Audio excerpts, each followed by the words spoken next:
building on the blessings of God.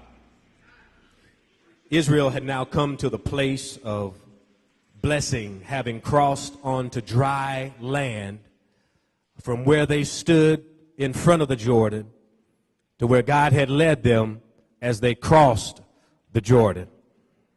And Joshua understood that God had blessed them then as he had blessed Israel before.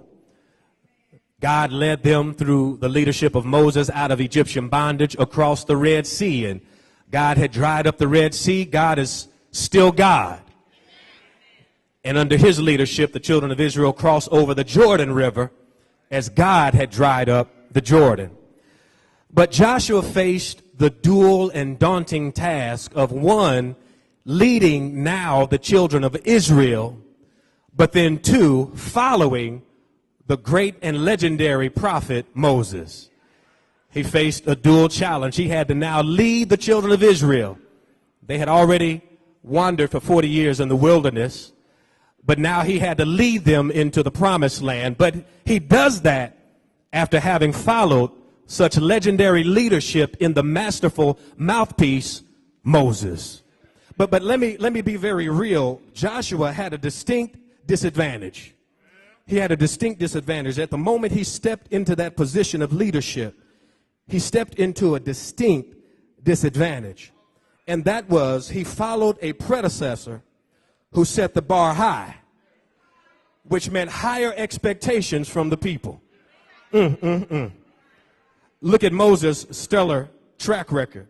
I want you to look at all that Moses did when they were blocked from their destiny and a Red Sea stood before them and their destiny. It was Moses who parted the Red Sea and allowed them to walk into their destiny. When they were hungry for 40 years in the wilderness, manna fell down from heaven and quail came from God under the leadership of Moses, and they never went hungry one day. When they were thirsty, Moses took his staff and he hit a rock at Marah, and water came flowing from a rock. Under his leadership, Moses would often step up to the mountain and he would see the Shekinah glory of God, and his face would illuminate light from the light shining from the glory of God. And when he would go down to the people, they would see Moses lightly lit up, brightly lit up from the face of God himself. They almost wanted to fall down and worship Moses himself, but Moses said, no, this is the God whom I serve. And when they asked Moses, who sent you? He said, I am that I am sent me. Moses had a stellar track record. Those who criticized Moses contracted leprosy. Though Moses faced Pharaoh to his face, and he said, let my people go. He called for 10 plagues upon the nation of Egypt. He even turned his staff into a serpent because Moses had it going on. And brothers and sisters, how many of you know that Joshua had to follow Moses, who was a mighty predecessor? That means whatever the people saw Moses do, all of that greatness, they expected him to do even more. They expected him to start there and go up from there. Oh, Joshua, I feel sorry for you, brother. You got a hard task at hand. And so this is what Joshua's greatest hurdle was. This is an important lesson about leadership. Leaders don't choose the time in which they will lead. And leaders often will enter into a period of prosperity. They might enter into a period of peace. They may enter into a period of problems. They may enter into a period where they must steer the ship in the midst of turbulent waters, or they may steer the ship in the midst of peaceful waters.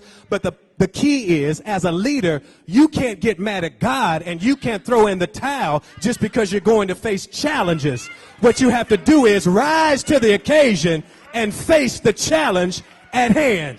That's what we have to do. And so whatever challenges we face, if God ever brought light of the world through in the past, God is the same God yesterday, today, and forever.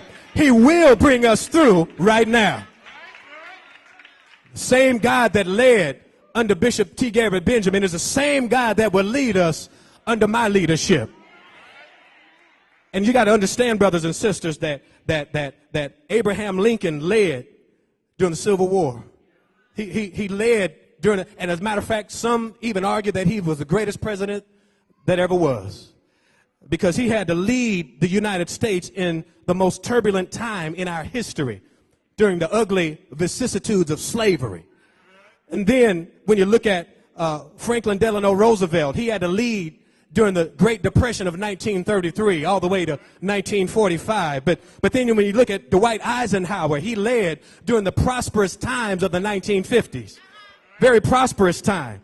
But then when you look at Lyndon B. Johnson, he had to lead coming off of a horrible assassination of John F. Kennedy. And then he had to lead us into the Vietnam War. But then Clinton, he steps in and he leads during 8 years of total prosperity. Then Barack Obama comes into an economic recession. But look at what Barack has been able to do. When they hate him because of his skin color, when they try to block health care, when they've tried to block everything he's tried to do, when they've said we're going to make sure he's a one-term president, look at what he did to the Ford Motor industry and Chrysler, and look at what he's been able to do. And if you read the papers this past week, stocks have gone up